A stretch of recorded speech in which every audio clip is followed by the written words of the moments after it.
नमस्कार, स्वागत है आप सभी का ज्योतिष लाइव में। मैं हूं नंदिनी लाक्षाकार और मेरे साथ हैं ज्योतिष सेलिब्रिटी महाज्योतिषाचार्य पंडित के दुबे पद्मेश जी। पंडित जी, स्वागत है आपका। तो ज्योतिष लाइव में अगर बात की जाए तो हम हर बार बात करते हैं आगामी व्रत और त्योहारों की, और ये जो माह है ये उत्सव का माह है, यानी कि त्योहार ही त्योहार पड़ रहे हैं। और अगर इन दिनों की बात की जाए तो अभी अभी हमने नवरात्रि मनाया, करवा चौथ मनाया और अब दिवाली की तैयारी हो रही है। लेकिन इसी बीच आपको बता दें कि कल अहोई अष्टमी का भी त्योहार है और ये बड़ा महत्वपूर्ण होता है। और हम चाहेंगे कि आज के इस कार्यक्रम में, क्योंकि हमें मौका मिला है, समय मिला है, तो पंडित जी से जानकारी जुटालें कि आखिर क्या कुछ इस त्योहार का महत्व है और आज के समय में भी, यानी कि कितना सामयिक है ये त्योहार। तो पंडित जी, सबसे पहले तो आप हमें बताएं कि क्या है अहोई अष्टमी, क्योंकि बहुत से ऐसे लोग भी हैं जो शायद इससे परिचित ना हो। अहोई शब्द क्या है? जी, जो अनहोनी को टाले। जी बिल्कुल। और वो कौन टाल सकता है? माँ। जी, माँ के अलावा आपका रक्षक कोई संसार में नहीं है। बेटे का सबसे ज्यादा रक्षक माँ है। भले ही आगे चल करके बेटे लोग भक्षक बने, लेकिन लालन पालन तो ही करती ना। जी। तो बच्चा और माँ दोनों स्वस्थ रहें, शारीरिक रूप से, मानसिक रूप से, वो पर्व कहलाता है अहोई। जी। अहोई माता हैं क्या? कौन है? किसकी हम पूजा करेंगे? आप जानते हैं फिर भी अनजान बनते हैं। अरे वही अपनी पार्वती अम्मा जी। शिव जी की पत्नी, गणेश की मम्मी, अब तो समझ गए होगे ना, उनकी ही पूजा करते हैं। वही अनहोनी को टाल सकती है। अहोई माता जिन्हें हम कहते हैं, जिनको हम अहोई माता कहते हैं, वो कोई दूसरा नहीं है। ऐसी कौन सी शक्ति है जो सर्वशक्तिवान होती है? इस धरती पर सबसे ज्यादा अगर देवियों में किसी की पूजा होती है तो दुर्गा जी की। जी। और दुर्गा जी का क्या स्वरूप है? पार्वती जी का। भगवान राम से विवाह करना चाहती थी सीता, तो सीता जी ने भगवती की पूजा की, उन्हें आशीर्वाद दे दिया, कहा ठीक, धनुष किसी से छुआ नहीं है तिल भर भी। जी। और ये अम्मा जी ने जो है कृपा कर दी, सीता जी को राम मिल गए। असंभव सी लगने वाली चीज भी संभव, अनहोनी को होनी करे। जी, बिल्कुल, वो है अहोई। जी। आगे भी समझो। बिल्कुल। और इस बात तो बड़ा मजेदार बात है, कल सर्वार्थ सिद्ध योग भी है, पुष्प योग भी है। जी। इससे अच्छा ज्यादा क्या पुनर्वसु नक्षत्र में हो रहा है। जी, तो बड़ा शुभ समय शुभ है। जी जी। सभी माताएं अपने स्वास्थ्य के लिए और अपने नन्हे मुन्ने या बड़े बूढ़े जितने भी उनके लड़के बच्चे हैं जी, उनके स्वस्थ रहने की कामना करती हैं। जब प्रदोष काल होता सारे दिन व्रत करती हैं, करवा चौथ की तरह से। करवा चौथ में तो करवा का यानी पति का व्रत करती हैं उनके दीर्घायु के लिए। अब वो दीर्घ जीवित रहे, जाकर को बेटा न रहे तो ये तो बात भाई ठीक नहीं है। और ये अष्टमी को बेटे के लिए करती हैं। जी। बेटा स्वस्थ रहे, बेटा दीर्घायु हो, बेटा की बहुरिया आए, उसका घर बसे, नाती पोते हों, सारा सब कुछ हो, स्वस्थ रहे, तन से और मन से स्वस्थ रहे, उसको कोरोना का कोई भय न रहे, उसके दिमाग में कहीं कोरोना चल रहा हो तो भी प्रभावहीन हो, उनकी हम पूजा करते हैं। बिल्कुल। बात अगर की जाए तो देखिए, जब भी हम किसी पूजा को करना चाहते हैं तो चाहते हैं कि अच्छे से अच्छा मुहूर्त हो, जो समय पूजन का हो वो सबसे उपयुक्त हो। तो पंडित जी, अगर मुहूर्त की बात की जाए तो अहोई अष्टमी कब से प्रारंभ हो रहा है? क्या कुछ समय रहेगा पूजन के लिए? करवा चौथ में कोई मुहूर्त नहीं होता। जी। जब चांद दिख गया मुहूर्त तो हो गया। मुहूर्त है। जी जी। उसमें आपके हाथ में कोई मुहूर्त है? बिल्कुल। इसमें भी चांद को जल देना होता है। जी जी। तो हमारा हमारा मुहूर्त या आपका मुहूर्त क्या काम आएगा। बिल्कुल। और आज एक अच्छी बात, अभी तक जी, मंगल जो बहुत अनिष्टकारी कर रहा था, आज मंगल वृष से मिथुन में चला जाएगा, कल सूर्य जो है तुला में आ जाएगा केतु के साथ। तो ये जो युति है, ये ऊर्जा को प्राप्त करने के लिए उत्तम युति है। और परसों शुक्र भी आ जाएंगे तुला में। जी। तो दीपावली इस बार की क्या होगी, अद्भुत होगी। जी, तो दीपावली इस बार की अद्भुत होगी। लेकिन पंडित जी, हालांकि हम बात तो अहोई अष्टमी पर कर रहे हैं, लेकिन आपने जो दीपावली की बात की, बड़ी भ्रांति है इस बार, और माना जा रहा है कि दीपावली कैसे मनाएंगे, क्योंकि ग्रहण का जो ये संयोग बन रहा है, इस पर जरा आप प्रकाश डालें, क्योंकि बात हुई है। तो ग्रहण पड़ रहा दिवाली वाले दिन जी, माना जा रहा है कि इस पर्व पर ग्रहण पड़ रहा है। पंडित जी, इतना ही मुझे तो पता है, और बड़ा जब से पता चला है ना, चिंता में डूब गए हैं सभी के सभी। अरे ये तो बड़ी खराब बात है जी भाई। मैं तो 1965 से ज्योतिष का काम कर रहा हूँ जी, तो वो आप ही निदान बता सकते हैं इस समस्या का। और ये हमको पहली बात सुनने को आया कि ग्रहण पड़ रहा दिवाली वाले दिन। चलिए, आपकी प्रतिक्रिया से कुछ कुछ डर कम हो रहा है कि शायद नहीं पड़ रहा है। अरे बिल्कुल नहीं पड़ रहा भाई, घबराने की कोई जरूरत नहीं है जी। 24 तारीख को आपका दिया जलेगा जी, दिवाली जलाइए धूमधाम से। यानी कि ये सब भ्रांति है। और 25 को ग्रहण पड़ेगा। ओ जी जी जी। तो आपको जाना है दूसरे दिन, पहले से आप ट्रेन पर पहुंच गए जाकर के, तो ट्रेन थोड़ी मिल जाएगी। बिल्कुल। आप बिफोर टाइम पहुंच गए हैं, एक दिन पहले या एक दिन बाद, तो कोई मतलब ही नहीं। 25 तारीख को ग्रहण पड़ेगा जी, और वो भी सूर्य ग्रहण। तो आपको काहे की चिंता। और 24 को दिवाली, खूब दिया जलाइए, खूब मिष्ठान खाइए, खूब अगरबत्ती, वो जो फुलझड़ी जलाते हैं वो खूब जलाइए, खूब पटाखे फोड़ सकते हैं और खुशियां मना सकते हैं। हाँ, मुझे बनाइए जी। यानी तो कि आपको कितनी चिंता की बात नहीं है। जो लोग साधक हैं, दीपावली के रात को महानिशीत काल मुहूर्त होता है जी, और वो मुहूर्त ग्रस्तों से उसका कोई लेना देना नहीं है। उन ग्रस्तों से को लेना देना है जो साधना करते हैं।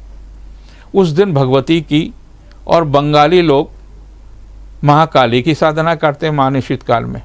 पटाखा तो उससे पहले वो भी फोड़ेंगे जी, हमारे दादा भी फोड़ेंगे जी। लेकिन अभी साधना रात को करेंगे कि नहीं करेंगे इसकी मुझे पता नहीं है। तो महानिशीत काल की जो साधना भगवती काली की साधना होती है, और काली तंत्र की पर्यायवाची है।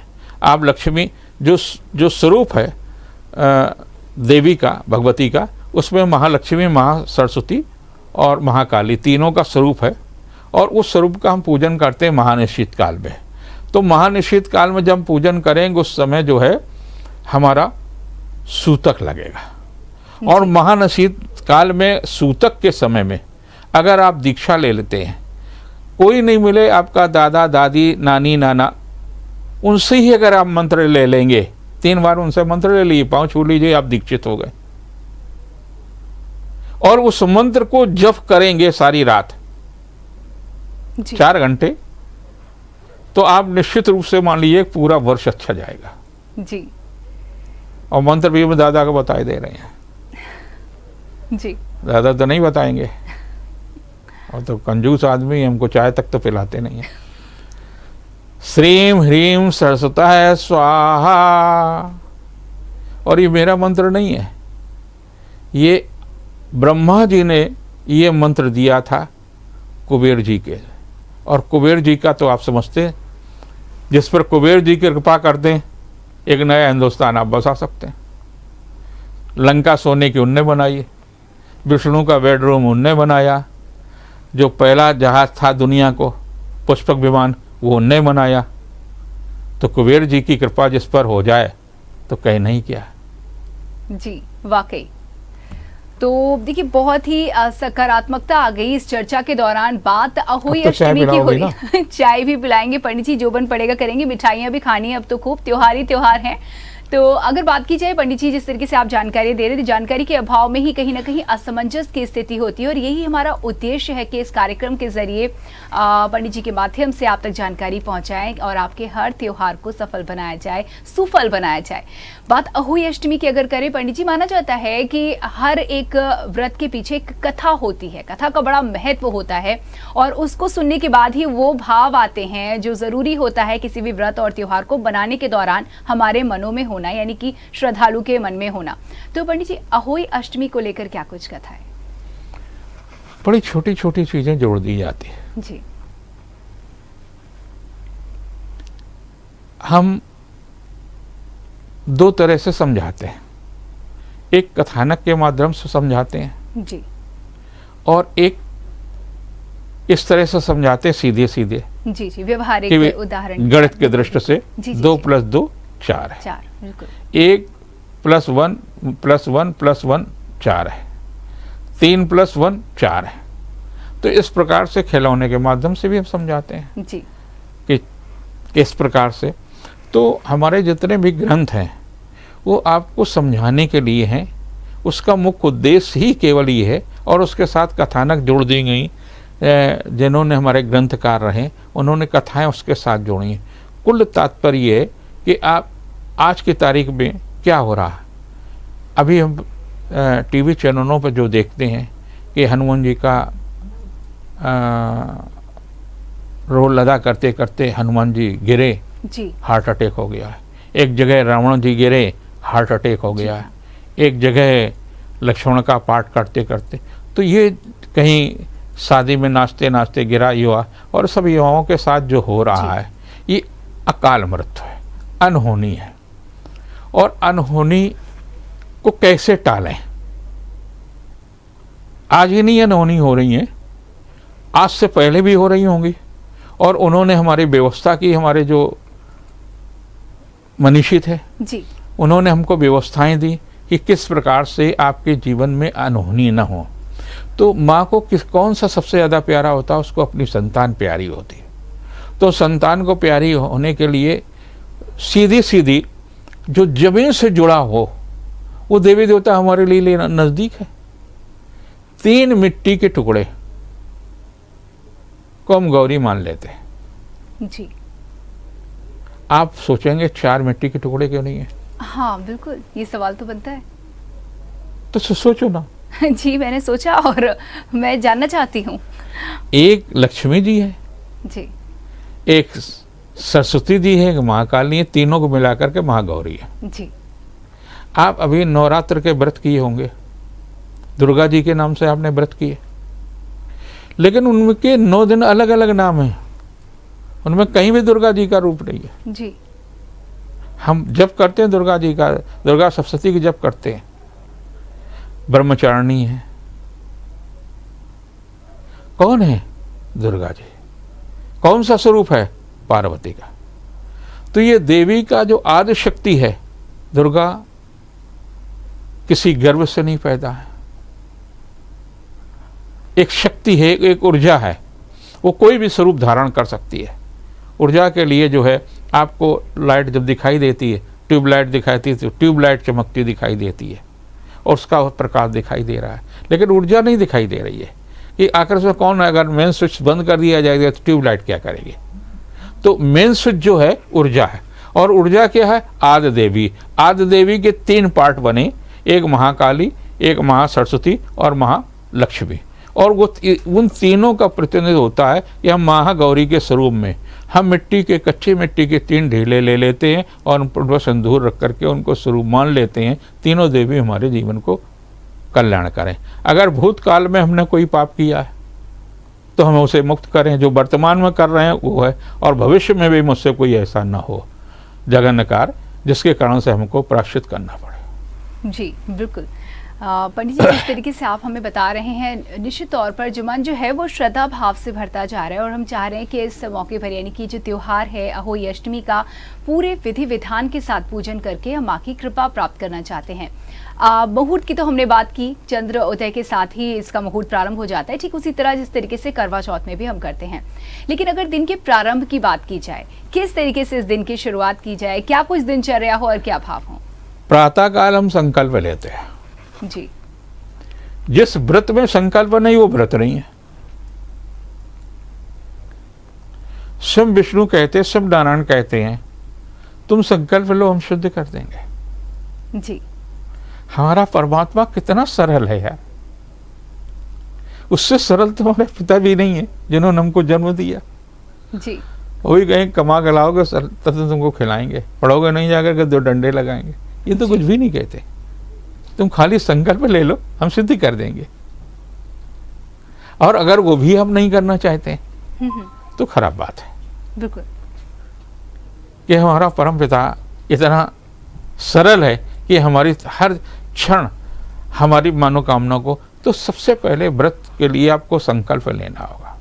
दैनिक क्रियाकर्म से साल होकर के सारे दिन जो उनको ध्यान करके तैयार होकर के प्रदोष काल, प्रदोष काल 24 मिनट पहले सूर्योदय से और 24 मिनट सूर्य अस्त के 24 मिनट पहले और 24 मिनट बाद का जो कालखंड होता है उसे प्रदोष काल कहते हैं। जी। उस समय सबसे ज्यादा दुर्घटनाएं होती हैं, ऊर्जा केंद्रीभूत हो जाती है शिव में, और शिव सबसे ज्यादा नजदीक की धरती में उसी कालखंड में होते हैं, और शिव का ही पर्व बनाया जाता है प्रदोष काल। इसीलिए उसको कहते हैं कि शिव रक्षक है।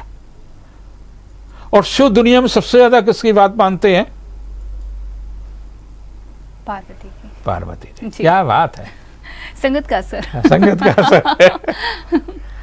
तो देखिए, पार्वती जी के लिए जो तुरंत ज्ञान पार्वती जी की कृपा हमारी नंदिनी जी पर हुआ, क्योंकि नाम ही नंदिनी है। जी। तो पार्वती जी को टाल नहीं सकते, और पार्वती जी का व्रत, तो वहां शिव के बिना आप कैसे व्रत करेंगे? शिव और पार्वती को स्नान कराएं, और स्नान करने की जो एक बड़ी सरल परंपरा है वो अभी आपको उसमें भी कराना पड़ेगा, दीपावली में जी। भी। जी। क्योंकि अगर दीपावली में स्नान नहीं कराएंगे, वो कहती हैं दरिद्रता कौन है? मेरी बहन है। जी। लक्ष्मी की बहन दरिद्रता है। अगर आप हमको ठीक से स्नान नहीं करेंगे तो मेरी बहन आ जाएगी, और आपके घर में दरिद्रता आ जाएगी, वाणी की दरिद्रता आ जाएगी, धन की, चरित्र की, सबकी दरिद्रता आ जाएगी। जी। जी। तो आपके घर में बचेगा क्या? और देखिए, बहुत सारे साधन संपन्न कई परिवारों में जब दरिद्रता प्रवेश कर लेती तो सब कुछ नष्ट हो जाता। कहते ही खंडहर बताते, कभी यहाँ महल हो रहा होगा। जी, बहुत महत्वपूर्ण बात आपने कही पंडित जी, वाकई। तो दरिद्रता को मत घुसने दें। बिल्कुल, ना सिर्फ धन की बल्कि वाणी की भी, चरित्र हर की भी तरह बहुत से दरिद्रता होगी। जी। और दरिद्रता सर्वस्व नाश करती है, केवल धन ही नहीं नाश करती, शरीर ही नहीं नाश करती है, चरित्र का नाश करती है, वंश का नाश करती है, कुल का नाश करती है, यश का नाश करती है, धर्म का नाश करती है। तो उसको नहीं आने दीजिए। और वो कहती है कि गणेश के सम्मुख कौन है? लक्ष्मी। पृष्ठे भाग दरिद्रता, पीछे भाग में दरिद्रता। हम लोग भी जो है सारी गंदगी पीछे से निकालते हैं। जी। तो दरिद्रता जो है पृष्ठे भाग। तो आप कभी भी गणेश जी को अपने घर में भी जहां कभी लगाइए, पीछे मत लगाइए, सामने लगाइए। आप यहाँ बैठे तो सामने गणेश जी होना चाहिए, पीछे होंगे तो कहीं ना कहीं आपके घर में दरिद्रता आ जाएगी। फिर बहू जी को परेशानी नहीं होनी चाहिए, क्योंकि आपने जो गणेश जी को लगाया और पति जी जो है दरिद्रता जी के चक्कर में फंस गए। जी। तो अगर इस तरीके क्योंकि से आपने खुद दरिद्रता बुलाई है, बिल्कुल। और जब वो आ जाएगी तो भाई नेगेटिव पावर तो ज़्यादा प्रभावशाली होती, बिजली गिरती है तो आप सोच लीजिए क्या होता है। वाकई। कितने लोग अकाल मौत के शिकार होते हैं। तो तो इन सारी सब छोटी छोटी बातों का विशेष ध्यान है, और वो छोटी छोटी बातें ही हमारे यहाँ महत्वपूर्ण है। बड़ी बातों बड़े लोगों की है, उस पर आप ध्यान मत दीजिए। गौरी जी बताइए, मिट्टी की हम मान लेते हैं, मिट्टी के हम शिव मान लेते हैं। इससे सरल हमारे भगवत कृपा और क्या हो सकती है? इससे सस्ता और क्या हो सकता है? इससे सुगम और क्या हो सकता है?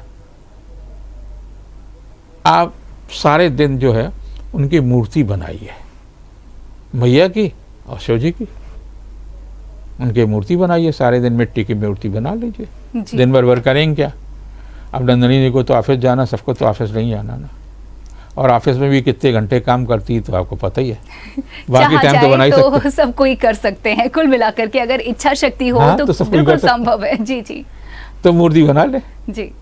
अब मूर्ति बनाने के बाद में, नहीं तो मम्मी होती हैं, बच्चे होते हैं, सब लोग बड़े, जी जी, आप जब कोई क्रिएटिव काम करते हैं तो सब लोग आपका साथ देते हैं। ऋणात्मक काम में कोई नहीं साथ देता, और जब सजा मिलती तो केवल आप भुगतते। परिवार भी भुगतता, लेकिन उस सजा का दुष्परिणाम सबसे ज़्यादा उसी व्यक्ति पे होता है जिस पर बीतती बाकी लोगों को। तो जब मूर्ति बना ली, उनको आप प्राण प्रतिष्ठा का आह्वान जैसे कहते हैं जी। हमने पहला चरण रखा। जी जी जी। उनको सवेरे हमने संकल्प लिया, पहला चरण है संकल्प जी। दूसरा है आवाहन। जब तक आप आह्वान नहीं करेगा तो कौन आएगा आपके घर में? आपके यहाँ शादी होती, विवाह होती, आह्वान क्या है? आप पीली चिट्ठी देने जाते, यानी निमंत्रण कार्ड रख के, आप भले ही मोबाइल पर देते हो लेकिन देते ना जी। किसी न किसी तरह, भैया कल हमारे बेटुआ की शादी है, उसमें आना जरूर, जी जी, 4 दिन फलाना फंक्शन आना जरूर, तो आह्वान। तो इसी प्रकार से देवी देवताओं को आपके यहाँ जब शादी विवाह होते हैं, मात्र पूजन करते हैं, फलानी बुआ भी, फलाने चाचा भी आना, फलाने वो आना, वो मात्र पूजन के दिन गाया जाता नहीं गाया जाता? आज भी गाया जाता, कल भी गाया जाएगा। हम मात्र पूजन तभी करते जब तक उनको आह्वान नहीं करते। हर मांगलिक कार्य में मात्र पूजन होता है, वही आह्वान है। तो हम जब आह्वान करते हैं देवी देवताओं को, तो उनको फिर स्थापित करते, माने स्थान देते, उन पर एक पटरे का, लकड़ी का जो पाटा होता है उस पर कर देते, उस पर बिछा देते, कपड़ा बिछा देते। पीला कपड़ा माँ को बहुत पसंद है, लाल कपड़ा बहुत पसंद है, लाल मैया को है, शिव को तो सब कुछ है, वो जमीन के देवता है, वो सब चीज़ें उन्हें पसंद है। पानी डाल दो तो प्रसन्न, बेलपत्र डाल दो तो प्रसन्न। तो वो जो चीज़ आप अनुपयोगी है वो भी वो ग्रहण कर लेते हैं। जी। बताइए कोई संसार में ऐसा आदमी होगा जो विष पी लेगा? और वो भी कालकूट जो समुद्र मंथन में निकला हो, वो शिव ही पी सकते थे आपकी रक्षा में। अगर वो सारे संसार में फैल गया होता, न आप हमारे कार्यक्रम देख रहे होते, न आप होते, न टीवी होती, न नंदनी होती। जी, कुछ भी संभव नहीं था, कुछ भी नहीं सकता। तो किसने हमारी रक्षा की? शिव ने सारे सृष्टि की। उनको दोनों को रख लीजिए, और उसके बाद में स्नान कराएंगे जल से 4 बार। अब 4 बार ही क्यों? क्योंकि हमको सब चाहिए। हम तो मनुष्य धरती के, मृत्युलोक के आदमी ना जी। हमें तो मरना भी है ना। ये सब लोगों को समझ ले कि सबको मरना, कोई भी यहाँ पर जो है अमर नहीं है। जी जी, बिल्कुल। सब शरीर नहीं रहने आया। जिसने शरीर धारण किया वो शरीर यहीं उसका जो है 5 तत्व से बना, 5 तत्वों में ही मिल जाएगा। तो जब है तो हमें क्या क्या चाहिए जीवन के लिए? काम भी चाहिए, अर्थ भी चाहिए, धर्म भी चाहिए, मोक्ष भी चाहिए। चारों का अगर संतुलन है तो आपकी तृप्ति होगी, और तृप्ति होगी तो मोक्ष हो गया। तो क्यों आप पाप कर्म करेंगे? क्यों आप चोरी करेंगे? क्यों आप व्यभिचार करेंगे? कुछ भी आप ऐसा गलत काम नहीं करेंगे अगर चारों चीज़ें आपके पास हैं। तो हम 4 बार जल देते। चारों जल देने का 4 बार तात्पर्य है कि हमें काम और धर्म और मोक्ष की प्राप्ति हो। जी। फिर उसके बाद हम कच्चे दूध से स्नान कराते, फिर जल से स्नान कराते, 4 बार ही, 4 बार। फिर दही से स्नान कराते, फिर जल से स्नान कराते, फिर हम घृत से स्नान कराते, फिर जल से स्नान कराते, फिर शहद से स्नान कराते, फिर जल से स्नान कराते, फिर शर्करा से स्नान कराते, फिर उससे कराते, फिर पंचामृत बना लेते, उससे कराते थे, जल से फिर स्नान कराते। मैंने स्नान कराने के बाद में जब आप स्नान कर लेते हैं तो क्या करेंगे? कपड़े पहने ना, आप वस्त्र पहनाइए। वस्त्र पहनाने, बाल खींचेंगे नहीं, खींचते। तो उसी तरह से जिस तरह से आप सब कुछ करते हैं, बिंदी लगाएंगे, टीका लगाएंगे, मांग भरेंगे, सारा सब कुछ करेंगे, होठों पर लिपस्टिक लगाएंगे, काजल लगाएंगे, बिंदिया लगाएंगे, सब कुछ लगाएंगे। माँ को भी लगाइए ना जी, माँ का श्रृंगार करिए, फूलों से करिए, जैसा जिस तरह से करिए। उसके बाद में हम उनको हाथ पाथ धो धा करके प्रसाद चढ़ाते हैं। तब ये कार्य करना है प्रदोष काल में जी। और जब ये सारा सब कुछ कार्य करेंगे तो थोड़ी देर में चंद्रमा निकल आएगा। चंद्रमा को अर्घ दे दीजिए। अर्घ दे करके आप जो बैना बनाया है उसमें पुआ भी होते, जो भी घर में जिस तरह की परंपरा है उस परंपरा के अनुसार अपनी सास को दे दिए। सास नहीं है, बुआ सास है, बड़ी बहन है, बड़ी ननंद है, जो भी आपसे बड़ा है, भाभी हैं, जो भी, उनको आपने दे दिया। और चंद्रमा से प्रार्थना करते, सूर्य से प्रार्थना करते, मैया से प्रार्थना करते कि मेरे ललना को लंबी उम्र दे, निरोगी रखे, और ललना की अम्मा को भी निरोगी रखे। यहाँ पति के लिए नहीं मांगा। बिल्कुल। देखिए, अभी अभी जो त्योहार निकला उसमें पति के लिए हमने व्रत रखा था, और अब क्योंकि संतान के लिए व्रत रखने का ये मौका है। पंडित जी, श्रृंगार का आपने जिक्र किया, जिस तरीके से बहुत सुंदर वर्णन किया आपने, और मैं बिल्कुल उसी तरीके से महसूस कर रही थी कि लग रहा था साक्षात मैं खुद स्वयं अभी पूजा कर रही हूँ। बात अगर की जाए करवा चौथ पर, तो महिलाएं बहुत श्रृंगार करती हैं, आखिर मौका ही ऐसा होता है, खास बात होती है। लेकिन अगर अहोई अष्टमी की बात की जाए तो इस त्योहार में श्रृंगार का क्या महत्व है? माँ का श्रृंगार करना, अपना श्रृंगार करना। जी जी जी। आप खुद दरिद्री होंगे तो माँ को आप कैसे अच्छा श्रृंगार कर सकते हैं? जी जी। हम अच्छे कपड़े नहीं पहनेंगे, साफ सुथरे धुले हुए, तो हम वैसे रद्दी कपड़े अपने भगवान को भी पहनाएंगे। जी। तो अपना श्रृंगार भी जरूरी है यहाँ पर, तभी हम इसलिए आप प्रसन्न मन से, जब आप श्रृंगार करती है तो महिला बड़ा प्रसन्न होती है जी। वो गोद में अपने, अब आप देखिए मैं गया था हम्पी डम्पी, एक कर्नाटक में एक जगह है, कहते हैं वहां पर हनुमान जी का जन्मदिन है, जन्म हुआ था। जी जी। अच्छा। तो मंदिर में अंजना मैया का एक चित्र उसमें लगा हुआ, उसमें छोटे से हनुमान जी को गोद में लिए जी। इतना दुर्लभ मेरे मन में बहुत अच्छा लगा था कि वो दुर्लभ चीज़ों को देखने के लिए, कि वहाँ से कहाँ पर किस शिला पर 4 महीना चौमासे में वहाँ पर भगवान राम रहे, किस प्रकार सेना को सजाया, किस तरह से रणनीति बनाई, और कैसे हनुमान जी को उन्होंने लंका भेजा, कैसे क्या किया, ये सारी सब चीज़ें जब देखने को लगी तो ये चित्रण लग रहा था कि हम उस कालखंड में पहुँच गए।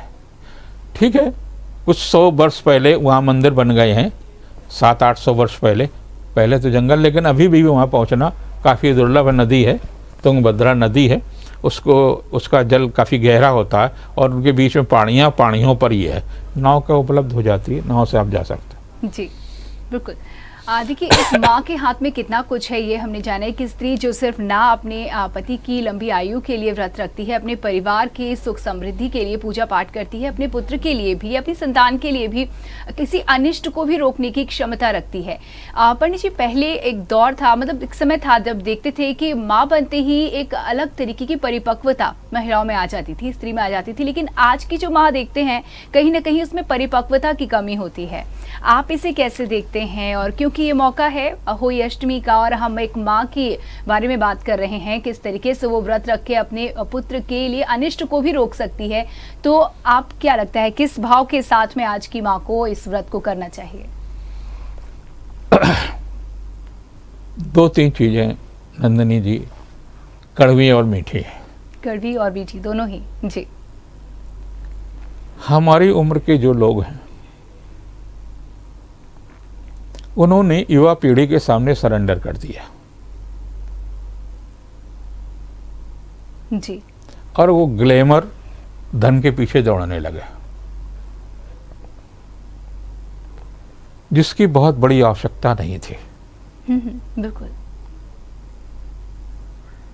तो उसमें बहुत सारे चीजें जो आप नहीं चाहते तो वो कंप्रोमाइज किए,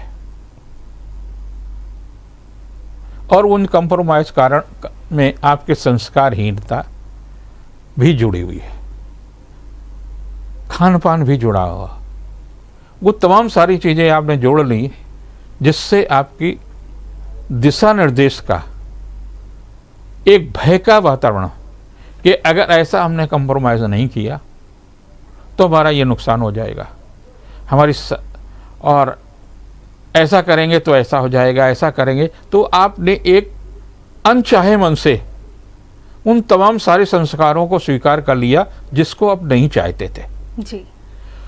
जो बुजुर्ग थे वो आर्थिक रूप से इतने मजबूत नहीं थे कि वो लड़के और बहू पर, बेटी और दामाद पर अंकुश लगा सकते थे। उसका मूल कारण है, जिस दिन तक आपकी उपयोगिता है उस दिन तक आपका सम्मान रहेगा। जैसे उपयोगिता समाप्त हो जाएगी आप मिट्टी हो जाएंगे। जी। बुजुर्गों के लिए मेरा सीधा सीधा संदेश है, आप अपने घर में अपनी इतनी उपयोगिता बनाकर रखें कि बहू की मजबूरी हो कि आपको सबसे पहले खाना खिलाए। जी। ये उसकी मजबूरी हो, बेटे की हैसियत ना हो कि आपको पलट करके जवाब दे दे। जी। आज की तारीख में मैं ऐसे ही जीता हूं। बिल्कुल। तो कहीं ना तो कहीं आप संस्कार फिर देंगे ना। बिल्कुल बिल्कुल। हमारी दोनों बहू हैं, दोनों बेटियां अपने मायके में, अपने ससुराल में जाकर के संस्कार देती हैं।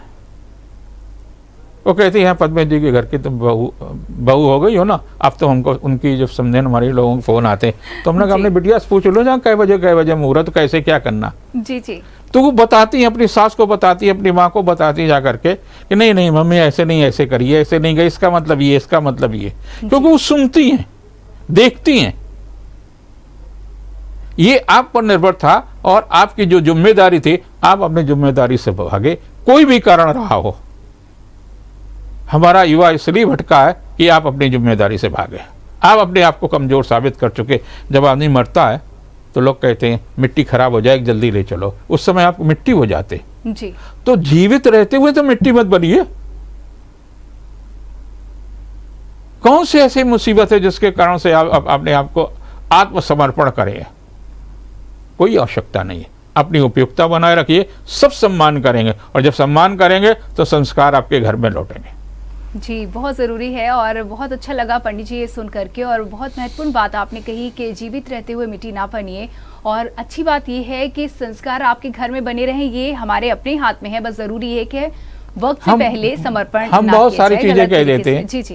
कि वो बच्चे लोग आजकल मोबाइल बहुत देखते। अरे आप भी तो देख रहे हैं ना। बिल्कुल। आप अपना समय उतना सारा सीधे सीधे बच्चों के साथ बैठ करके बात करिए, उनकी समस्याएं सुनिए, उनको बताइए कि आप युवा हो रहे हैं, आपके अंदर ये कमजोरियां आएंगी, ये सारी सब चीज़ों का ज्ञान आप दीजिए। आपकी जिम्मेदारी है, नैतिक जिम्मेदारी। पहले भी लोग होते थे, पहले भी लोग यही काम करते थे, आज आप क्यों नहीं कर रहे हैं? बिल्कुल। पंडित जी देखिए, बहुत सारी जानकारियां हमने अपने दर्शकों को दी, और बहुत ज़रूरी है वो माइंडसेट देना, वो मानसिकता देना, किस तरीके से हमें इन पर्व और त्योहारों को अपनाने की ज़रूरत है, किस भाव के साथ अपनाने की ज़रूरत है। बल्कि बात अगर की जाए, जब भी ज्योतिष को ध्यान में रखते हुए हम बात करते हैं तो ये कहा जाता है कि ये जो त्योहार आ रहा है ये फलाना फलाना राशि के लिए विशेष रूप से फलदायी होगा। तो क्या अहोई अष्टमी पर भी कुछ ऐसा ही है? किन लोगों के लिए? जी जी। अहोई माता और बेटे के रिश्ते की बात है जी। वो किसी भी रिश्ते में कोई भी राशि हो सकती, माँ की कोई भी राशि हो सकती बेटे की। जी जी। उसके लिए केवल बेटा है और उसके लिए केवल माँ है। जी। अगर संयोग की बात की जाए तो इस बार ग्रह और नक्षत्रों का क्या कुछ ऐसा खास संयोग भी है जो इस पर्व को और भी खास बना रहा है? उसमें दो चीजें तो बहुत अच्छी है जी। एक तो सर्वार्थ सिद्धि योग बना है जी। कि आप जो साधना करेंगे वो साधना फलीभूत हो जाएगी। पुष्प योग बना, जो आप कृत्य करेंगे यानी कर्म करेंगे। अब कर्म में दो चीजें आ जाती है, शराब पीना भी कर्म है, बिल्कुल, जुआ खेलना भी कर्म है, टीवी पे कार्य करना भी कर्म है, और भगवत कथा सुनना भी कर्म है। जी। लेकिन सबके अलग अलग परिणाम है। जो धर्म से जुड़ा हुआ है वो सत्कर्म है, और जो धर्म से जुड़ा हुआ नहीं है वो दुष्कर्म है। बिल्कुल। चलते चलते आज का क्या संदेश? हमारा ये है कि आप बुजुर्गों का सम्मान करें और बुजुर्ग अपने दायित्वों का निर्वाह करने का बीड़ा उठा लें। जी, बहुत बहुत धन्यवाद पंडित जी इन तमाम जानकारियों के लिए। इसी के साथ ही आज के ज्योतिष लाइव में इतना ही। आप सभी को अहोई अष्टमी की बहुत बहुत शुभकामनाएं। दीजिए इजाजत, नमस्कार।